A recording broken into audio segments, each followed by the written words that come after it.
नमस्कार, मैं सुधा सक्सेना।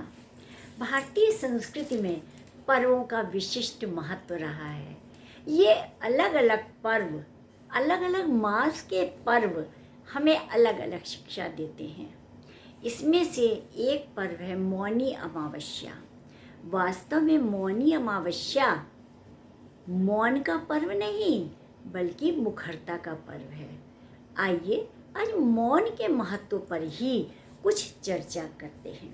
मौनी अमावस्या का पर्व मुखरता का पर्व है, क्योंकि मौन होने पर हमारी मनुष्य की आंतरिक इंद्रियां सशक्त हो जाती हैं और वह जागृत होने लगती हैं, स्वतः जागृत होने लगती हैं।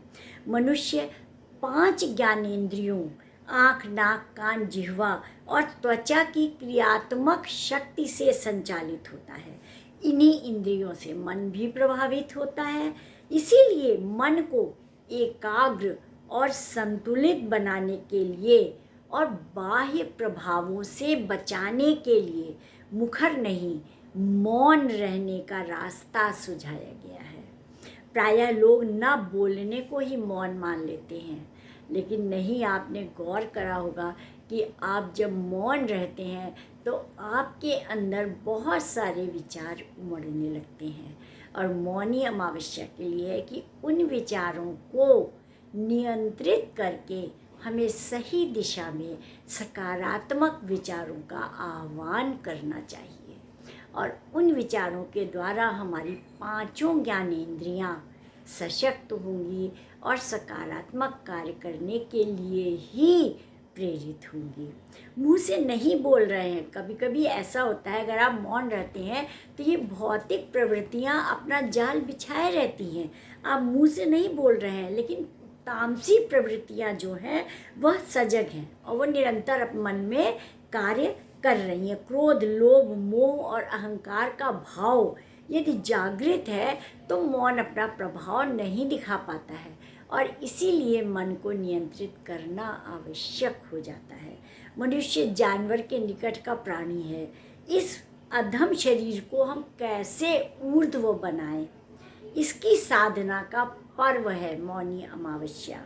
यह साधना जब सफल होती है तब यह अधम शरीर मानुष तन में बदल जाता है। माने मनुष्य की विशेषता है इंसानियत, और वह इंसानियत तभी जागृत होती है जब मौन रह करके वह अपने विकारों को नियंत्रित करता है, विकारों में काट छांट करता है।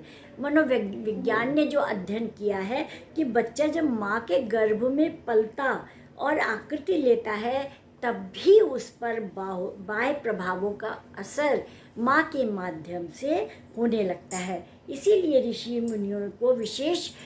मुनियों ने गर्भवती महिलाओं को विशेष सतर्कता बरतने का सलाह दी, सुझाव दिया कि उसी समय से यदि बालक की सही वृद्धि करनी है, उसका समुचित विकास करना है, तो माँ के गर्भ से ही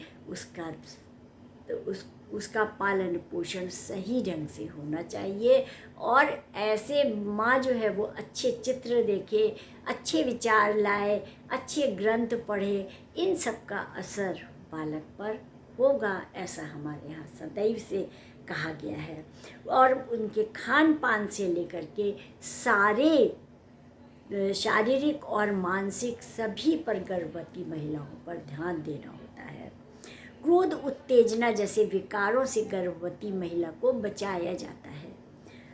बाह्य प्रभावों से हटा करके मन को सहज और प्रसन्न रखने के लिए अनेक देवी देवताओं से संबंधित रक्षा कवच स्रोत भी लिखे गए हैं। इसमें तन के साथ साथ मन और उसकी प्रवृत्तियों की रक्षा करना भी शामिल है। उत्तम प्रवृत्तियों से ही कोई व्यक्ति मनुष्य बन पाता है। मौनी अमावस्या मनन का पर्व है। 2 अक्षरों का मन वजनदार हुआ तो 2.5 अक्षर का शब्द मौन बना। इस मौन को समझने में 3 अक्षर का मनन सहायक होता है। यह मनन शिव की समाधि है। इस प्रकार यह मौन से के माध्यम से मुखर होने का एक रास्ता है, एक पर्व है।